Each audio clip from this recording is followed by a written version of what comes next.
जिस उपेंद्र कुशवाहा को लेकर के इस बात का कयास लगाया जा रहा था कि भारतीय जनता पार्टी उनको राज्यसभा भेजेगी, अब इस बात की पुष्टि हो गई है। बिहार के प्रदेश अध्यक्ष सम्राट चौधरी जो है इस बात का पुष्टि करते हैं एक मीडिया चैनल से बात करते हुए, और फिर इस बात को कंफर्म कर देते हैं कि उपेंद्र कुशवाहा को राज्यसभा भेजा जाएगा। अब भारतीय जनता पार्टी एक हारे हुए उम्मीदवार उपेंद्र कुशवाहा को राज्यसभा क्यों भेज रही है और इसके पीछे का कारण क्या है, भारतीय जनता पार्टी को उपेंद्र कुशवाहा को राज्यसभा भेजना क्यों मजबूरी है, हम आपको इसी बात के बारे में बताएंगे। लेकिन उससे पहले नमस्कार, मेरा नाम वेद प्रकाश है, आप जनता जंक्शन देख रहे हैं और कैमरे के पीछे हैं विशाल।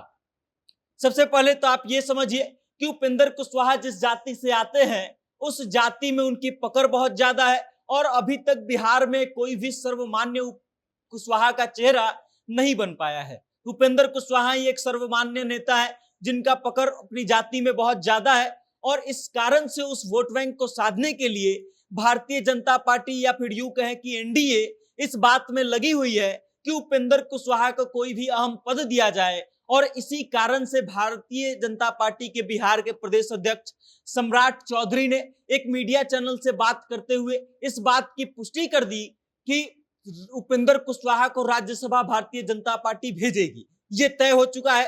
अब उपेंद्र कुशवाहा का जो राजनीतिक करियर रहा है वो बहुत अलग अलग दिशा में वाला रहा है। मतलब ये कि वो हर चुनाव में अपना पाला बदल लेते हैं। हम उनके चुनावी करियर की अगर हम बात करेंगे, 2000 में वो पहली बार विधानसभा चुनाव जीतते हैं और उसके बाद चुनाव जीतने के बाद नीतीश कुमार के करीबी बन जाते हैं।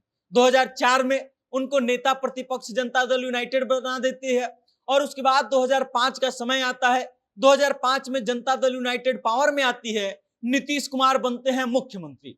नीतीश कुमार के मुख्यमंत्री बनने के बाद उपेंद्र कुशवाहा और नीतीश कुमार में कुछ अनबन होता है और फिर उपेंद्र कुशवाहा जो है अपना पाला बदल लेते हैं और जनता दल यूनाइटेड से अलग होकर के समता पार्टी के नाम से एक पार्टी का गठन करते हैं। 2009 के लोकसभा चुनाव में अपने पार्टी समता पार्टी के बैनर तले चुनाव लड़े, और कमाल की बात यह है कि 2009 का जो लोकसभा चुनाव था उसमें इनका एक भी कैंडिडेट जो है अपना जमानत तक नहीं बचा पाया था। उसके बाद 2009 के बाद 2010 के विधानसभा चुनाव की अगर हम बात करें, 2010 का विधानसभा चुनाव आते आते नीतीश कुमार के साथ इनका तालमेल जो है वापस से ठीक हो जाता है और नीतीश कुमार के कहने पर ये अपनी पार्टी समता पार्टी का विलय जो है जनता दल यूनाइटेड में कर देते हैं। 2010 में अपनी पार्टी समता पार्टी का विलय जनता दल यूनाइटेड में करते हैं और फिर 2013 आते आते नीतीश कुमार से अलग हो जाते हैं। लेकिन 2010 में जो पार्टी का विलय किए उसका फायदा इनको ये मिला कि जनता दल यूनाइटेड ने अपने कोटे से इनको राज्यसभा भेज दिया और 3 साल बाद 2013 में इन दोनों के बीच की दूरियां फिर बढ़ गई और फिर उपेंद्र कुशवाहा जो है जनता दल यूनाइटेड से अलग हो गए और फिर आरएलएसपी नाम से पार्टी बनाए, रालोसपा के नाम से, और उसके बाद 2014 में एनडीए में शामिल होकर के चुनाव लड़े। 2014 में एनडीए में वो शामिल होते हैं, नीतीश कुमार एनडीए से बाहर जाते हैं, वो महागठबंधन के साथ चुनाव लड़ते हैं और 2014 में रालोसपा जो है अपना सीट बचा लेती है, काराकाट से लोकसभा चुनाव लड़ते हैं और फिर संसद भवन पहुंच जाते हैं उपेंद्र कुशवाहा। फिर लेकिन 2019 आते आते उनका एनडीए से नाता टूट जाता है और वो महागठबंधन के पाले में चले जाते हैं। 2019 का लोकसभा चुनाव 2 जगह से लड़ते हैं और दोनों जगह से हार जाते हैं। उसके बाद 2020 के विधानसभा चुनाव की बात करें तो 2020 का विधानसभा चुनाव आते आते फिर एक बार वो महागठबंधन से अलग हो जाते हैं और अलग होकर के चुनाव लड़ते हैं। लेकिन फिर 2021 में रालोसपा का विलय जो है वो जनता दल यूनाइटेड अर्थात नीतीश कुमार की पार्टी में कर लेते हैं।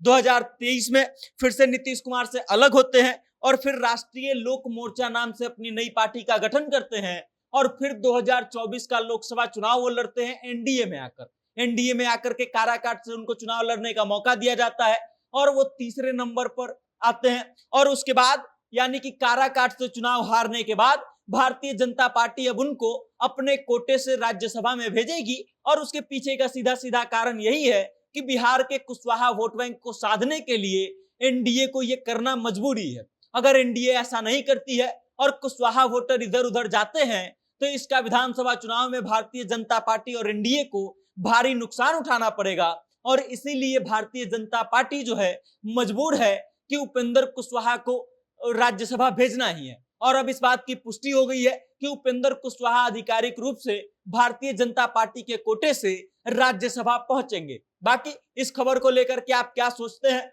उपेंद्र कुशवाहा के बारे में आपकी क्या राय है, और उनका राजनीतिक करियर जो रहा है, जो नीतीश कुमार से भी ज्यादा इधर उधर जाने का रहा है, उसके बारे में आप क्या सोचते हैं? अपनी राय कमेंट करके हम तक जरूर भेजिएगा और देखते रहिएगा जनता जंक्शन। बहुत बहुत धन्यवाद।